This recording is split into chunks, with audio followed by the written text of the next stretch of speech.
Hello my dear students, चलो आज समझे कि एटमॉस्फेयर और उसकी लेयर्स क्या होती है। हिंदी में जिसको हम लोग वातावरण और उसकी परतें कहते हैं। सबसे पहले हम समझते हैं कि हमारा एटमॉस्फेयर क्या होता है, हमारा वातावरण वायुमंडल क्या होता है। The atmosphere is a thick blanket of gases that surrounds the earth. It is held by earth by gravity and is very important for life. वायुमंडल गैसों का एक मोटा कंबल है जो पृथ्वी को घेरता है। यह गुरुत्वाकर्षण द्वारा पृथ्वी पर रखा जाता है और जीवन के लिए बहुत ज्यादा महत्वपूर्ण होता है। तो समझो, जो हमारा एटमॉस्फेयर है, हमारा वायुमंडल है, वो एक क्या है? एक थिक ब्लैंकेट है किसका? गैसेस का, है ना। और वो क्या करता है? वो हमारे अर्थ को, हमारी पृथ्वी को सराउंड करता है, चारों तरफ से घेरता है। और क्या होता है इसमें कि वो जो है, अब एक बात है कि जो एटमॉस्फेयर है, हमारा वायुमंडल है, वो हमारे अर्थ को, पृथ्वी को घेर तो रहा है ना, सराउंड तो कर रहा है, लेकिन किसके थ्रू? ग्रेविटी के थ्रू, हमारे गुरुत्वाकर्षण के थ्रू। क्लियर? और जो एटमॉस्फेयर है, वायुमंडल है, ये हमारे जीवन के लिए बहुत ज्यादा जरूरी है, हमारी लाइफ के लिए बहुत ज्यादा इंपॉर्टेंट है। देखो कितना आसान था, बस इतनी सी बात रखनी थी कि जो एटमॉस्फेयर है वो एक थिक ब्लैंकेट है किसका? गैसेस का। वो क्या करता है? हमारे अर्थ को सराउंड करता है ना। कैसे? ग्रेविटी की हेल्प से। और ये क्यों जरूरी है? हमारे जीवन के लिए। वायुमंडल क्या होता है? एक आपका गैसों का मोटा कंबल होता है जो क्या करता है? पूरी पृथ्वी को चारों ओर से घेरता है। कैसे? गुरुत्वाकर्षण के थ्रू। और ये क्यों जरूरी है? हमारे जीवन के लिए। तो जो आसपास है हमारा, वो सारा हमारा एटमॉस्फेयर है, वायुमंडल है, उसमें बहुत सारी गैसेस होते हैं, उनको भी देखेंगे कौन कौन सी होती है। कॉम्पोजिशन ऑफ एटमॉस्फेयर, वायुमंडल की संरचना। अब हमने ये तो देख लिया है कि थिक ब्लैंकेट है गैसेस का, लेकिन कौन कौन सी का वो भी जानते हैं। The atmosphere is made up of different gases. वातावरण विभिन्न गैसों से बना है। सबसे पहले उसमें आप ये लगा लो, ये एक हमारा पूरा एटमॉस्फेयर है ना। इसमें 78% थोड़ा अप्रोक्स ही बना रहे, आप एज इट इज कर, वो मत करने बैठ जाना मैम ये कहां से 78% हो गया। उसके बाद हमारा 21% हमारा क्या होता है? ऑक्सीजन होता है। हमारा आर्गन कितना है? 0.5। इसको थोड़ा कम कर लेते हैं। पहले हम अपना सर्कल ड्रॉ करते हैं। सबसे पहले देखा हमने, सबसे ज्यादा अमाउंट में हमारी कौन सी गैस है? हमारी नाइट्रोजन है। कितनी? 78%। 78%। थोड़ा सा ऐसे आइडिया के लिए बना लेते हैं, है ना। वो क्या है? हमारी नाइट्रोजन। उसके बाद ऑक्सीजन है, वो कितनी है? हमारी 21%। इसको ऑक्सीजन ले लो, इसको नाइट्रोजन ले लो। उसके बाद 0.9% क्या है? आर्गन। और 0.03% क्या है? Carbon dioxide. तो ये सारी गैसेस जो होती है वो हमारे एटमॉस्फेयर में होती है। और सबसे ज्यादा पाई जाने वाली गैस कौन सी है? नाइट्रोजन। कितनी? 78%। उसके बाद ऑक्सीजन जो हमारी लाइफ के लिए इंपॉर्टेंट है, जिसको हम ब्रीथ करते हैं, वो कितनी है? 21%। उसके बाद आर्गन है 0.9%।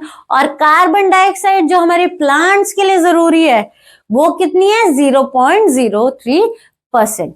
Clear? Water vapour and dust particles in small amounts, जलवायु में और धूल के कण और थोड़ी मात्रा में रहते हैं। अब जो हमारा एटमॉस्फेयर है वो सिर्फ गैसेस का नहीं है, उसमें छोटे छोटे डस्ट पार्टिकल्स भी होते हैं। और वाटर वेपर जो कि हमने अपने वाटर साइकिल में पढ़ा था, वो भी तो हमारे एटमॉस्फेयर में ही थे, वायुमंडल में ही तो है। क्लियर? आगे देखो, अभी तक हमने सिर्फ इतनी बात समझी है कि जो एटमॉस्फेयर है वो एक थिक ब्लैंकेट है गैसेस का। वो पूरे अर्थ को, पूरी पृथ्वी को सराउंड करता है, चारों ओर से घेरता है, और वो हमारी लाइफ के लिए इंपॉर्टेंट है।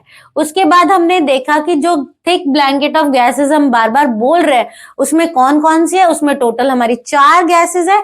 नाइट्रोजन जो सबसे ज्यादा पाई जाती है 78%, फिर है ऑक्सीजन जो उसके बाद पाई जाती है 21%, फिर है आर्गन 0.9%, उसके बाद है कार्बन डाइऑक्साइड 0.03%।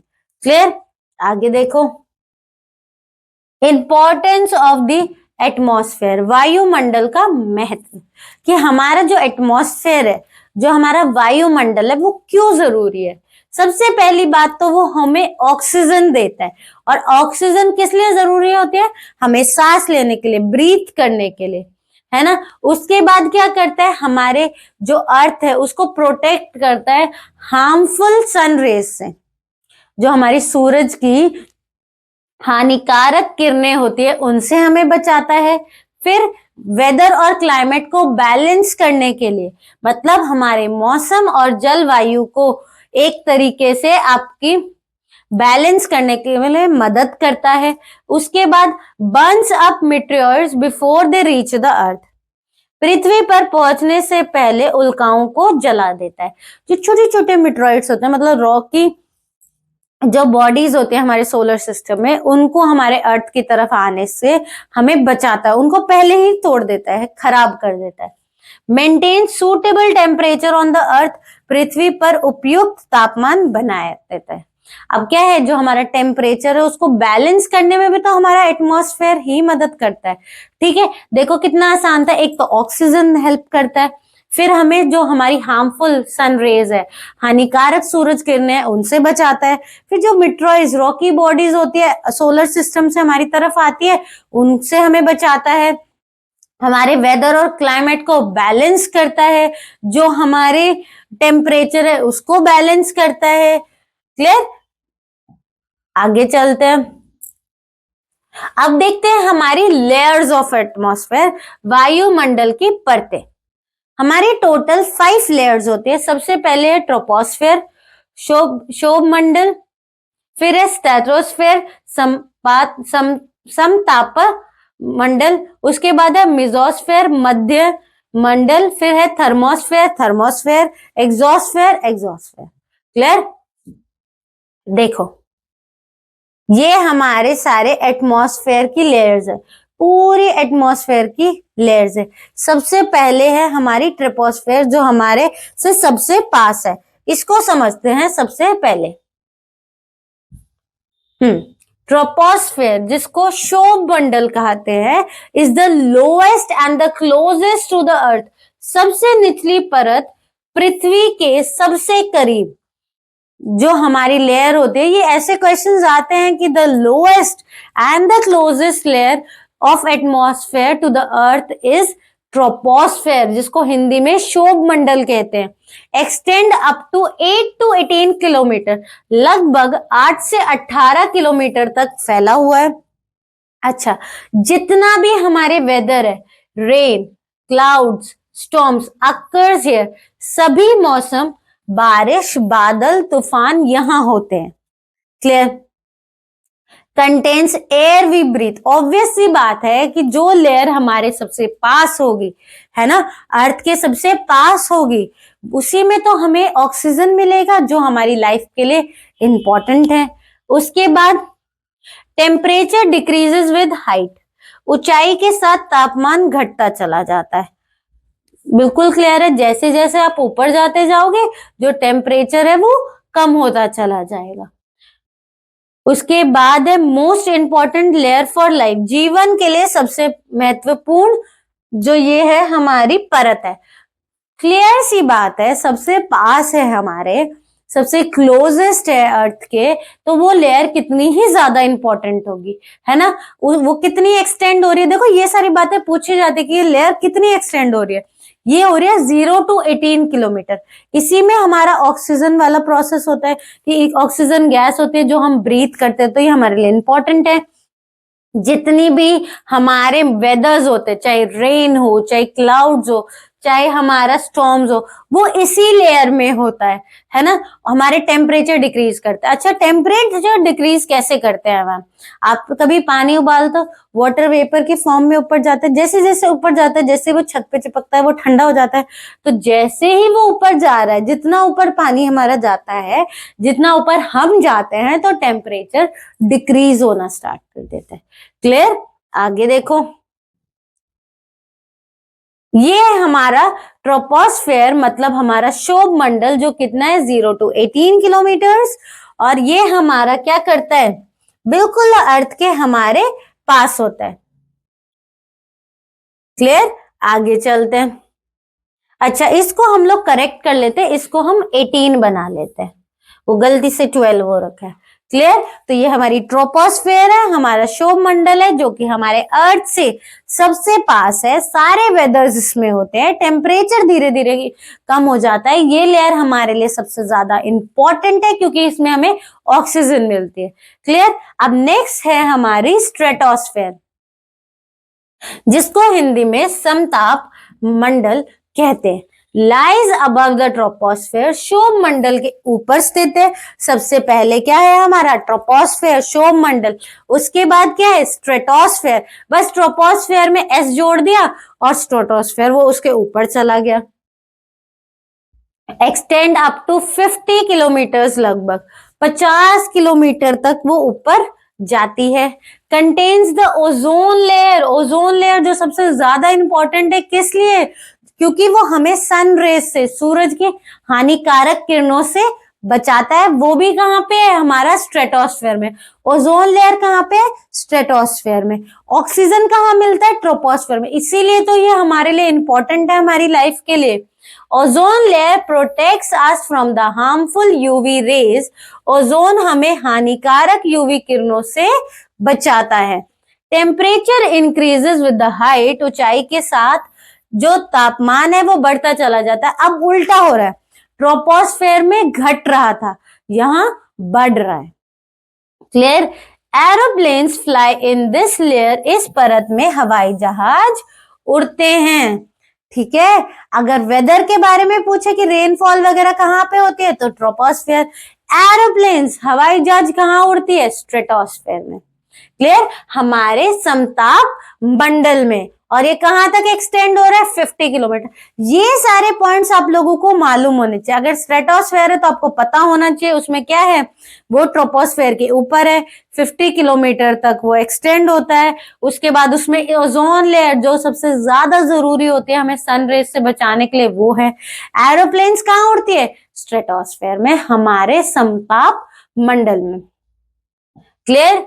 अब देखते हैं हमारी फोटो। यहां पे है हमारी ओजोन लेयर, जो कि हमें सन रेज से बचाती है। यहां पे ही हमारे जो एरोप्लेन्स है वो उड़ते हैं। क्लियर? और ये 50 किलोमीटर्स तक, ये देखो, ये 50 किलोमीटर्स तक हमारी एक्सटेंड होती है। ये रही हमारी एरोप्लेन, थोड़ी सी ऊपर चली गई। मेसोस्फेयर, हमारी मेसोस्फेयर क्या होती है, लाइज अबव द स्ट्रेटोस्फेयर, समताप मंडल के ऊपर स्थित है। Extends up to 80 kilometre. अब फिर वो 50 थी, ये 80 है। पहले 18, फिर 50, फिर 80, लगभग 80 किलोमीटर तक फैला हुआ है। Coldest layer of the atmosphere, वायुमंडल की सबसे ठंडी परत। Meteoroids burn up here in this layer, इस परत में उल्का जलते हैं। सबसे पहले कहाँ है, स्ट्रेटोस्फेयर के ऊपर है। कितना एक्सटेंड कर रही है, 80 किलोमीटर, 80 किलोमीटर। सबसे ठंडी लेयर है, तो सबसे ठंडी लेयर है, और मीटेरोइड्स ही गरम गरम आ रहे हैं, तो वो कौन कर रहा है, उसको ठंडा करके जला के खराब कर देती है और हमें उनसे बचाती है। बस इतनी सी बात इसमें कही गई है। देखो, पहले ट्रोपोस्फेयर, उसके ऊपर स्ट्रेटोस्फेयर, उसके ऊपर मेसोस्फेयर। थर्मोस्फेयर, थर्मोस्फेयर क्या होते हैं, लाइज अबव द मेसोस्फेयर, मध्य मंडल, जिसको हम लोग, अच्छा यहां पे आप लोग एक चीज करेक्ट कर लेना, जिसको मेसोस्फेयर भी कह सकते हैं और मध्य मंडल भी कह सकते हैं, तो इस चीज में आप लोग कंफ्यूज मत होना। क्लियर? आगे देखो, ये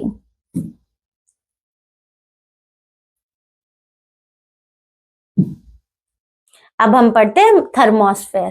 thermosphere lies above the mesosphere, मध्य मंडल के ऊपर जो है वो स्थित है। पहले ट्रोपोस्फेयर, उसमें एस जोड़ के, स्ट्रेटोस्फेयर उसके ऊपर, फिर उसके बाद कौन सा था हमारा,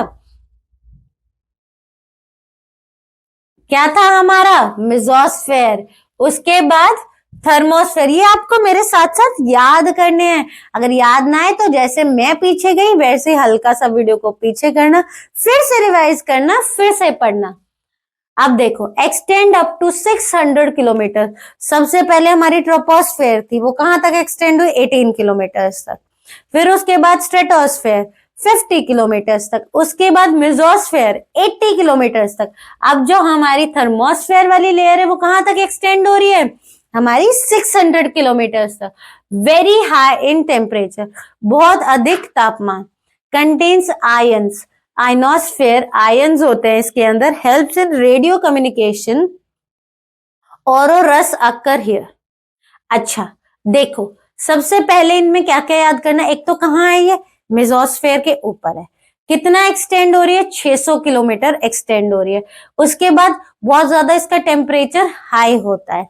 दूसरी चीज, यहाँ पे आयंस होते हैं जो रेडियो कम्युनिकेशंस, मतलब रेडियो रिलेटेड हम जो चीजें देखते हैं हमारी लाइफ में है वो इसी लेयर में होती है, उसकी सैटेलाइट्स।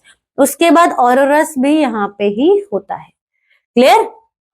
आगे देखो, देख लो, सबसे पहले थी ट्रोपोस्फेयर, शोभ मंडल, फिर हम गए स्ट्रेटोस्फेयर हमारी समताप मंडल पे, फिर मेसोस्फेयर मध्य मंडल पे, फिर थर्मोस्फेयर, हमारा थर्मोस्फेयर ही है हिंदी में।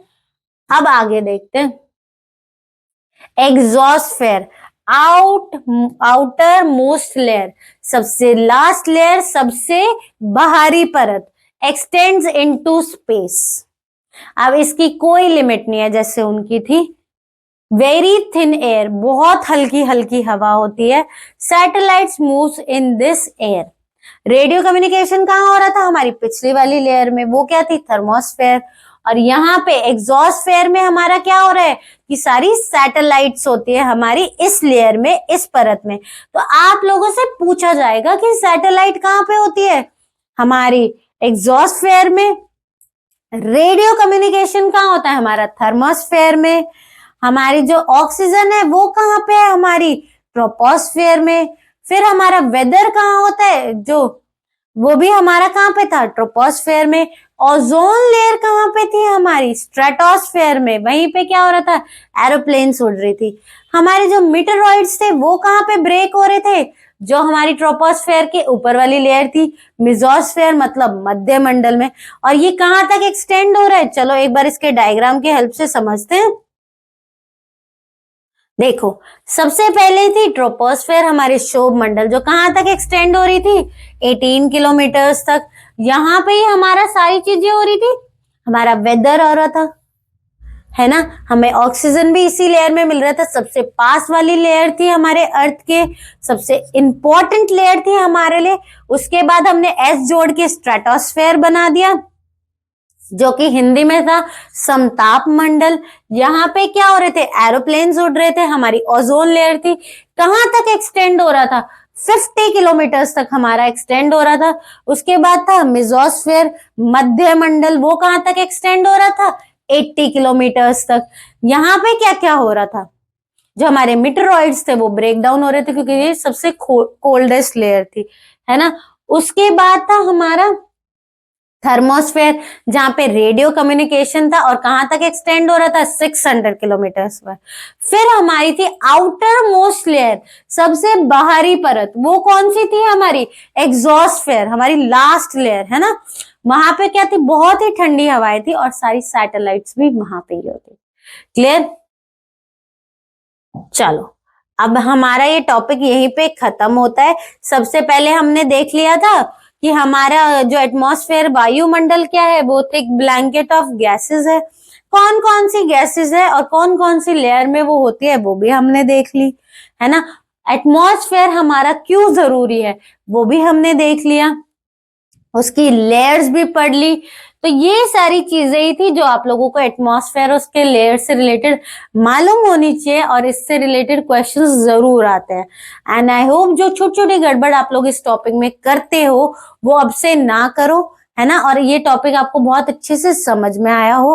और अगर आपको ये वीडियो अच्छी लगी तो please like, share and comment, and don't forget to subscribe our channel and hit the bell icon. Thank you.